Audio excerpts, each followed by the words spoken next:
A warm welcome to Diski Talk with Luyolo. If you're tuning in for the very first time, I do ask that you please subscribe and hit that notification bell. If you've been a part of this journey, I hope you thoroughly enjoy this episode. So, on today's episode, I discuss all things Dstv Premiership as Royal AM take on Kaizer Chiefs.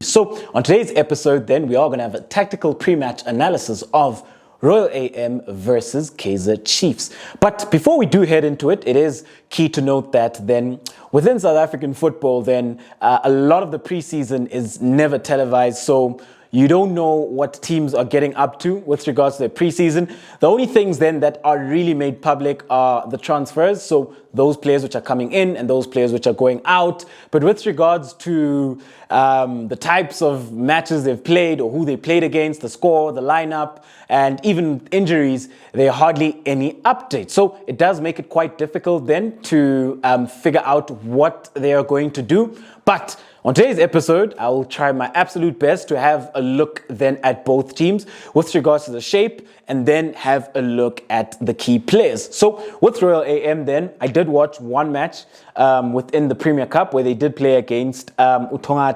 With Kaizer Chiefs then, haven't seen anything, and especially considering that they've brought in so many new players. So at both clubs, there have been a lot of changes. So both clubs do now have a new head coach.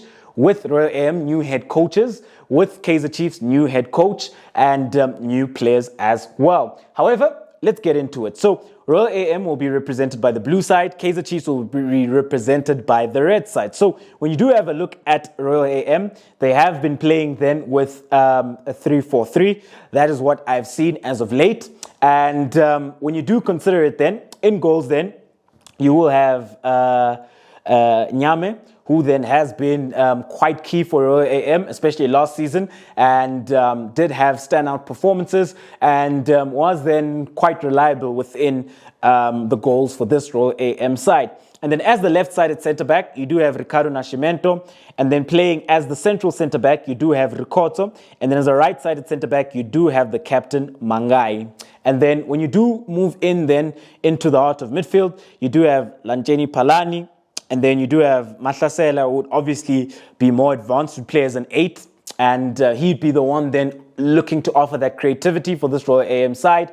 And then as the left wing back, you do have Thabo Matlaba. As a right wing back, you do have Mukhaila. And then when you do have a look at the three up front, so you do have Matupu, and then you've got Potsane, and then you could most likely have De Jong. So De Jong has had a very good preseason for this Royal AM side. He has been scoring and he also has been assisting as well. But when you do have a look at Royal AM, so this is a side then that are looking to build up from deep. They're looking to play out from the back, very comfortable in possession of the ball, and they also then looking to stretch the opposition and using the width that they would have then within the wing backs with Matlaba on the left side and on the right side with Mukhaila, who both players are very quick. And when you also do have a look at both players then, they're well and able with regards to being able to deliver that ball into the box.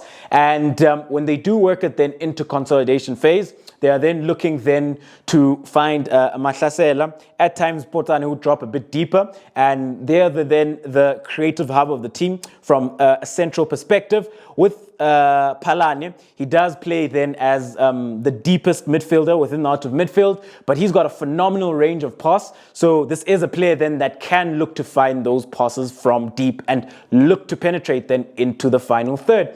However, when you do have a look at it then, let's have a look at the three key players for this Royal AM side. So we'll start with Ricardo Nascimento. So when you do have a look at Ricardo Nascimento, is left-footed and he plays a left-sided centre-back. So when you do have a look at Nascimento, he's quite key then, especially considering then that this is a ball-orientated side that look to progress the ball and start play from deep. So the importance with him then is that he offers you then that natural spatial occupation on the left-hand side with regards to his body orientation. So as a left-footed player, he's looking then to take the ball onto his back foot and open up into play. So when he does take that touch, it is a progressive touch, and he is able then to progress the ball. So because then you would be playing as the left-sided centre-back, he would be the one then who would play within this channel, and he would be key then with regards to looking to progress the ball. He does have line-breaking passes, press resistant, very, very comfortable on the ball as well. And then when you do move on then right along,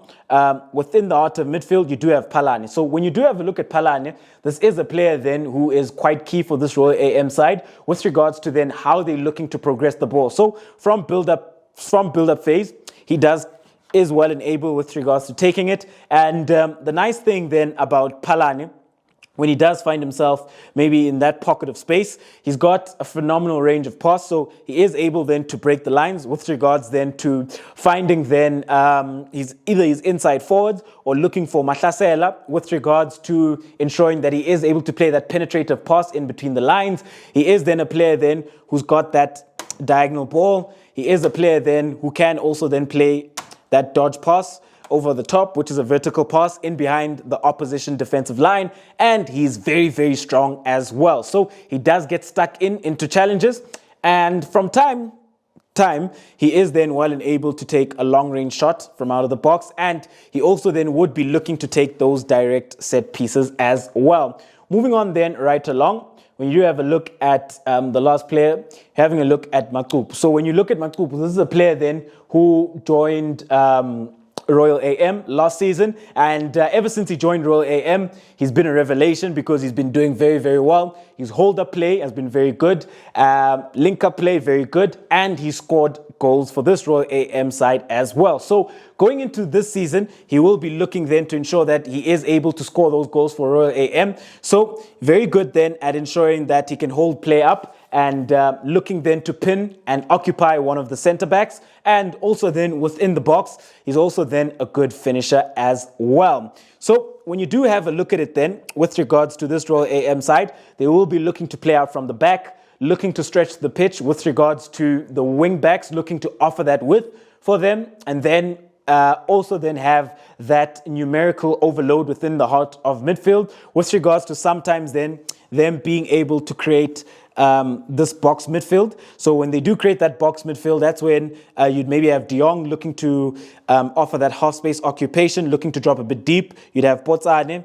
You'd then have maybe Mahlasela there. You'd have Palane there as well. That then would look then to create that numerical superiority where then you are looking at a 4 versus 3. So that's what they'll be looking to do from a central perspective. Up front then you do have Matupu, who will be then looking to finish off those chances. And then when you move on then right along and have a look at Kaizer Chiefs. So there's been a lot of changes at Kaizer Chiefs. And so with Kaizer Chiefs then we're going to have a look at them from two perspectives. We'll have a look at it then from a 4-2-3-1 perspective. And then we'll have a look at them from a 3-4-3 perspective as well. So when you do have a look at it then, in goals then, I do foresee Peterson starting in goals. And then at right back, Riv Frosla. As a right-sided centre-back, Njabulo Ngobo. As the left-sided centre-back, Zita. And then as the left-back, I do see Mabiliso starting there. And then within the heart of midfield, as a double pivot, Njabulo Plom and Yusuf Mart. And then as the number 10, Nkosimpile Ngobo. Coming off the right-hand side, Keegan Dolly. Coming off the left-hand side, Kama Biliat. And up front then, I do foresee them going with Ashley Dupree. So when you do have a look at it then, and have a look at some of the utterances that Coach Arthur ZWANE has made, he does talk about being able then to play a passing game of football, a passing, progressive and penetrative brand of football, where then they'll be looking to ensure that they are able to build up seamlessly and being able to work the ball into the midfield, where then they're able to penetrate, so that's the type of football that he would want to impose and would be like to see his team playing. So when you do have a look at it from this perspective then, the three key players then I would have a look at within this Kaizer Chiefs lineup. So First, I would say Njabulo Blom. So with Njabulo Blom, then this is a player who is very versatile. So he's been doing very well at right back. He's been doing very well within the heart of midfield as well. And I think he would be very key because then when you do have a look at this double pivot. So this double pivot doesn't consist of a natural defensive midfielder. So he'd be quite key then with regards to being able to offer his game intelligence and read the game as well. Because maybe sometimes Yusuf might look to push. When he does, he becomes key then in occupying that deep pocket of space where he is offering that defensive solidity for his back four. Also quite key then with regards to how he's looking to progress the ball himself when he gets onto the ball because he's very comfortable on the ball. He is a player then that is able to break lines from deep and a player then who can also carry the ball and progress the ball, and he's also got an engine as well. So he does offer you that box-to-box element as well. And then moving on then right along, the next player would be Nkosimpile Ngcobo. So when you have a look at Nkosimpile Ngcobo, this is a player then who last season didn't have such a great season with regards to game time and even performances as well. Whenever he was given a chance, there's only a couple of games where I think he stood out. That was against Sekhukhune and that was against Maritzburg United as well. So that was in December. But other games where he was given a chance, yeah, he really struggled at times and he didn't really impose himself and he was also starved of game time. But when you have a look at Nkosimpile Ngcobo, I think this is a player who, this could be a season with regards to him being able to deliver on his potential, especially considering that this is a player then who would be playing, if it were to be playing within the system, he'd be playing as a pure 10, where then the onus isn't on him from a defensive perspective. So he's not then tasked with having to always looking to drop deep and looking to do that defensive work. Yes, when Kaizer Chiefs don't have the ball, he would be key then with regards to just getting into shape and getting into structure, making sure that he gets behind the ball and that he's disciplined from that perspective.